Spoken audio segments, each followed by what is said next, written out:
आज की कहानी एक शापित पुल की है। हम सबको हमेशा प्रकृति कुछ ना कुछ चेतावनी देती रहती है, पर कभी कभी हम उसे समझ नहीं पाते या कभी कभी हम उसे ध्यान नहीं देते। आज की कहानी ऐसे ही एक प्रकृति की चेतावनी की है, जिसे आर्यन ने नज़रअंदाज किया। अगर आप इस चैनल पर नए हैं तो हमारे चैनल को ज़रूर सब्सक्राइब करें, क्योंकि हम हर हफ्ते नई डरावनी कहानी लाते रहते हैं, और बेल आइकॉन भी दबा दें ताकि हमारे नए वीडियोस आप तक पहुंच सकें। तो आज की कहानी शुरू करते हैं।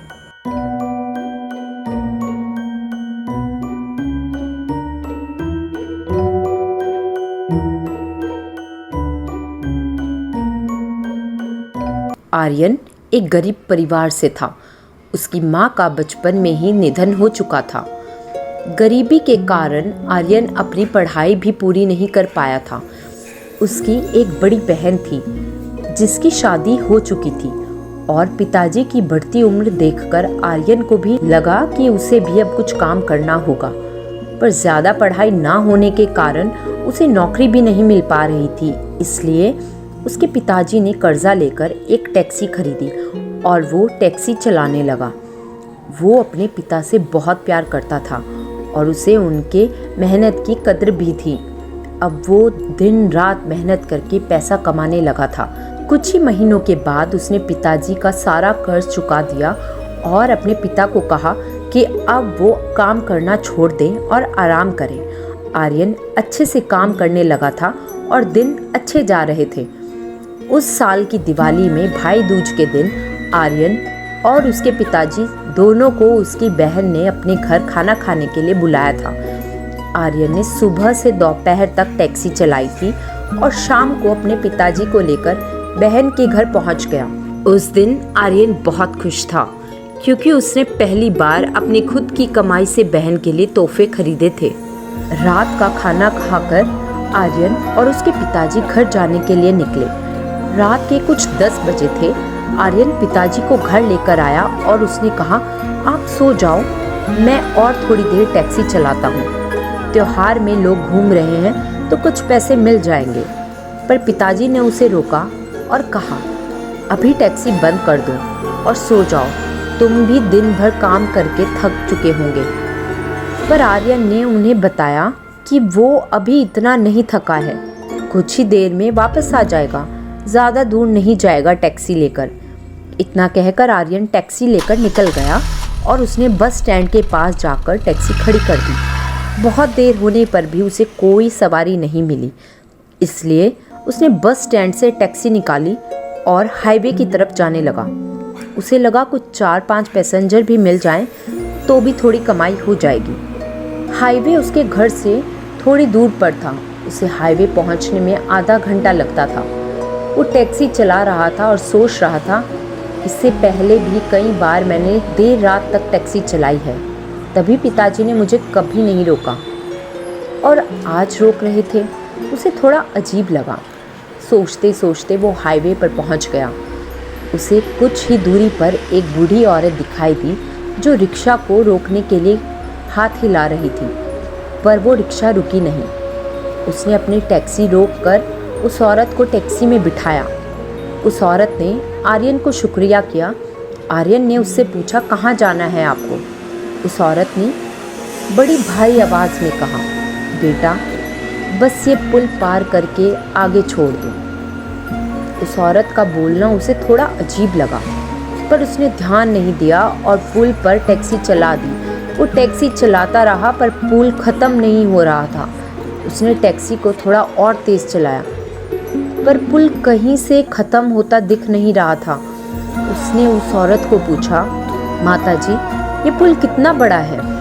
वो औरत फिर भारी आवाज़ में बोली, बस तुम चलाते रहो बेटा, अभी ख़त्म हो जाएगा।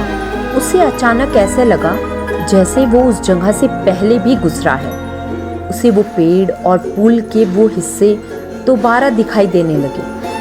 उसने सोचा, शायद थकान के कारण उसे ऐसा लगता होगा। तभी अचानक उसे सामने एक और औरत टैक्सी को हाथ देते दिखाई दी। इतनी रात को यह औरत अकेली कहाँ जाएगी? उसने पीछे बैठे बूढ़ी औरत से पूछा, माताजी, उस औरत को भी मैं टैक्सी में बिठा लूं? चाहो तो तुम दोनों किराया आधा आधा दे देना मुझे। उसने कहा, ठीक है। आर्यन ने टैक्सी रोकी और दूसरी औरत को भी टैक्सी में बैठा लिया। आर्यन सामने के आईने में से दोनों को देख रहा था। उसने उस दूसरी औरत को पूछा, आपको कहाँ जाना है? उस औरत ने मीठी सी आवाज में कहा, पुल उतार कर छोड़ दो। आर्यन थोड़ा चौंक गया। पुल खत्म होने का नाम ही नहीं ले रहा था और इन दोनों को उतारूं कैसे? वो टैक्सी चलाता रहा। अचानक उसे पीछे से फिर उस दूसरी औरत ने मीठी आवाज में कहा, बस मुझे यहीं छोड़ दो। उसे ऐसा लगा कि शायद ये वही जगह है जहाँ से उसने इस औरत को बिठाया था, पर उसे इतना यकीन नहीं था कि ये वही जगह है। उसने फिर उससे पूछा, पक्का यहीं उतारना है आपको? इस बार उसने भारी आवाज़ में कहा, हाँ, मैं यहीं उतरूंगी। टैक्सी से बाहर निकलते वक्त उसने पूछा, पैसे कितने हुए? आर्यन ने बताया 50 रुपये हुए। जैसे ही वो औरत पैसे देने दरवाजे की तरफ आई, आर्यन ने कुछ ऐसा देखा कि उसके होश उड़ गए। बिना पैसे लिए उसने टैक्सी वहाँ से तेज़ भगाई। रात की इतनी ठंड में उसे पसीना छूटने लगा और डर के मारे उसकी सांस फूलने लगी। ये देखकर पीछे बैठी बूढ़ी औरत ने उससे पूछा, क्या हुआ? तुम टैक्सी इतनी क्यों भगा रहे हो? तुमने उससे किराया भी नहीं लिया। उसने उस औरत को डरते हुए बताया, वो औरत नहीं थी, वो चुड़ैल थी। मैंने देखा, उसके पैर उल्टे थे। ये सुनकर वो बूढ़ी औरत जोर जोर से हंसने लगी। उसने कहा, उसके पैर क्या देखते हो, मेरे पैर भी देखो, मैं भी चुड़ैल ही हूँ। ये कहकर वो बूढ़ी औरत डरावनी बन गई। आर्यन ने पीछे मुड़कर देखा और डर से उसका टैक्सी पर से नियंत्रण छूट गया और टैक्सी एक पेड़ से जाकर टकराई और आर्यन वहीं बेहोश हो गया।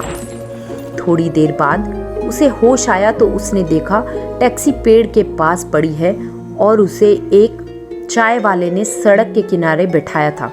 उसने उतरकर चाय वाले को पूछा, अरे वो पुल कहाँ गया? उसने चाय वाले को पूरी कहानी बताई। चाय वाले ने उससे कहा, आप अभी कहीं मत जाओ, सुबह होते ही निकल जाओ। पर आर्यन को पिताजी का ख्याल आया। उसने चाय वाले को बताया, पिताजी घर पर मेरा इंतज़ार करते होंगे, मुझे जाना होगा। प्लीज़ आप थोड़ा टैक्सी को धक्का देकर मेरी मदद करो, मुझे घर जाना होगा।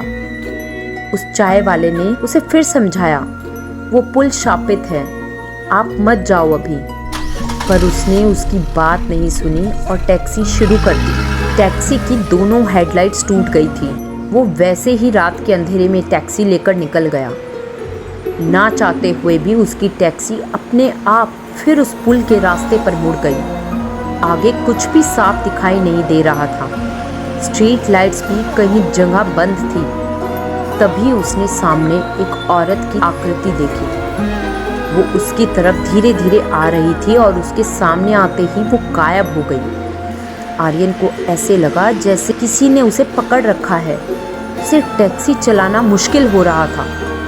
तभी पीछे से उसे वही मीठी आवाज़ आई, क्या भाई साहब, आपने टैक्सी का किराया तो लिया नहीं?